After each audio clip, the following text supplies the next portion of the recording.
On August 28th, there will be a very special partial lunar eclipse. And I say special because the Earth shadow will cover 93% of the Moon's diameter, getting incredibly close to a total lunar eclipse. After the madness of the recent total solar eclipse, now we have another amazing opportunity to witness and photograph a magical celestial event. But when and where on Earth will the eclipse be visible? Where will it be visible at moonrise and where at moonset? Can you align the eclipsed moon with an interesting subject? How can you plan your eclipse shot in advance? And how to decide what focal length and aperture to use? Well, that and much more is exactly what we're going to learn in this video.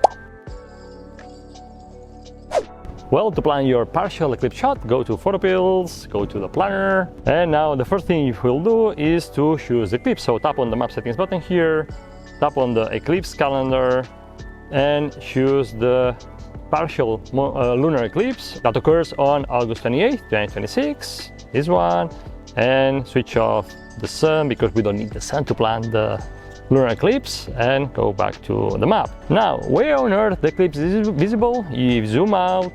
Here I have the repeat in Menorca as always, but if you zoom out, you'll see the eclipse is visible at moonset in Europe, Africa. It is visible in the Americas, and is visible at moonrise in the west coast of Canada and the Americas, and here in New Zealand, and it is not visible unfortunately in Australia, China and Asia. Perfect. Now that we know where the eclipse is visible, you have to choose your shooting spot, your shooting area. In my case, it's gonna be Menorca because I know Menorca a lot, and because here on the island we can enjoy the eclipse at moonset. Fantastico! Now if you swipe the top panel to the left, you'll get to the eclipse panel. The first eclipse panel is this one. It's telling me that the magnitude of the eclipse is 0.93, so 93% of the diameter of the moon will be covered by the umbra, by the Earth's shadow. And in the second eclipse panel, I have the time each phase of the eclipse begins. You see that the penumbral eclipse begins at 3:25 a.m. The partial eclipse begins at 3:34 a.m. and the eclipse is maximum at 6:13 a.m. and the eclipse ends at moonset, so I will not see the end of the eclipse. It's pretty cool actually.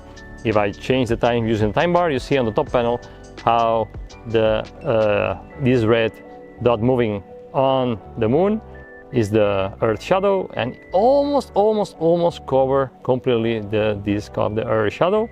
And when it is completely dark like this, it's because the moon sets and the eclipse ends. That's awesome. It's a great location, Menorca, because the eclipse is at moonset, so I can align it with an interesting subject.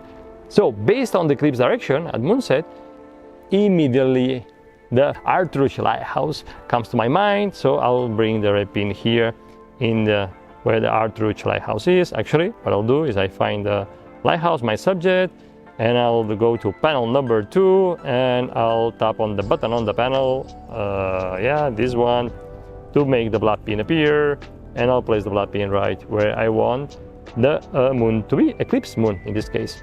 And then I'll go and do a long press on the other side of the bay to place the red pin. Fantastic, fantastic. Now I know that the moon will be setting more or less next to the lighthouse. If you want to get the moon eclipsed on top of the lighthouse, you need to search the height of the lighthouse. If you do a search, you'll find out that is 24 meters.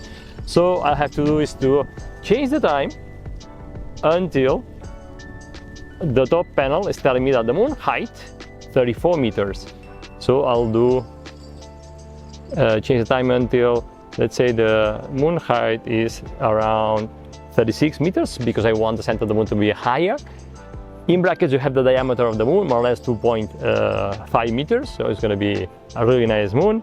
And if I zoom on the map, you can also see here in the blue area that the moon is going to be as big as the lighthouse.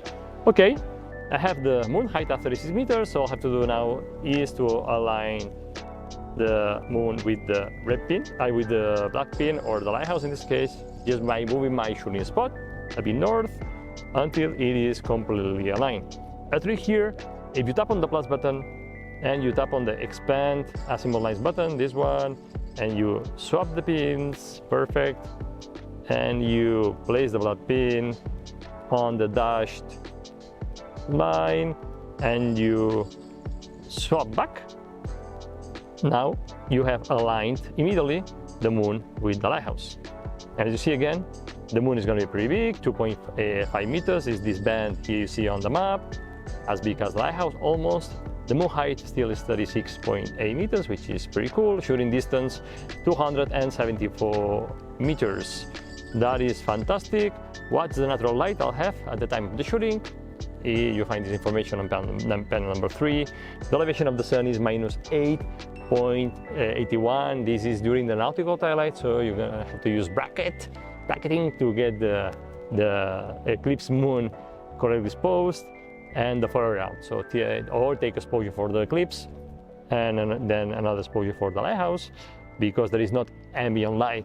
You know that after the blue hour, after when the sun is below -6, you need to either expose for the moon or for the foreground and then merge them, or bracket, which is the same.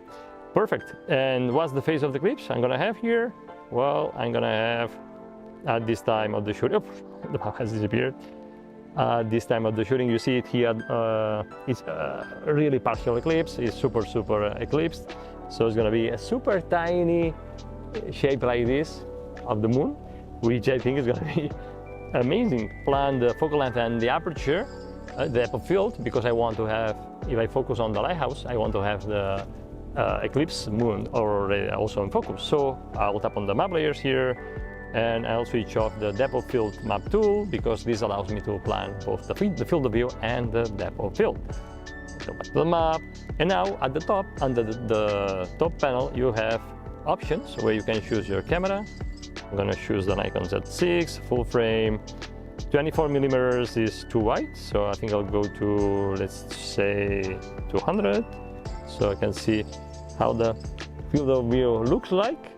Well, 200, I think it works very nice in landscape. I could even shoot in portrait here to get it narrower and just focus the attention of the viewer more onto the lighthouse. I could also go to maybe 150 in portrait and capture a bit more of the lighthouse and the moon. Yeah, I think I like it better like this, or even 100, your choice. Perfect. I think I have my focal length. What about the aperture? It's gonna be pretty dark, so I think I'm gonna go to f5.6. So I try to keep the ISO low. And then the question here is, if I'm focusing, because I can choose the focus distance, always focus on the blood pin, because I have the blood pin on the lighthouse. I'm turning PhotoPills, I'll be focusing on the lighthouse at 274 meters. Perfect. And if I focus on the lighthouse at 274 meters, will the eclipse moon be in focus? Yes. Why? Because the lighthouse is behind the hyperfocal distance. And the hyperfocal distance is shown on the map with this icon in the shape of a tree, which is 132.93 meters. So, as you know, if you focus at something that's behind the hyperfocal distance, infinity, the moon, the faraway mountains will be acceptably sharp. So it passes the test at f5.6, focusing on the lighthouse. I'm gonna be able to get also the eclipse correctly exposed. Of course, then you need to play with the ISO to get the exposure right. Okay, and now as always, you can tap on the save button and save the plan. Here, put a name and save the plan. Or you could also tap on the more button, action, and you could share, you know, the plan with a friend, or with via email with a friend, or via WhatsApp. Okay, amazing. Okay guys, thank you so much for watching this video. I wish you good luck with the eclipse. I wish you clear skies. And as always, if you like this video, give me a like, subscribe, and I'll see you next Wednesday in another video. And remember that you have the power to imagine, plan, and shoot legendary photos. Bye, PhotoPillers!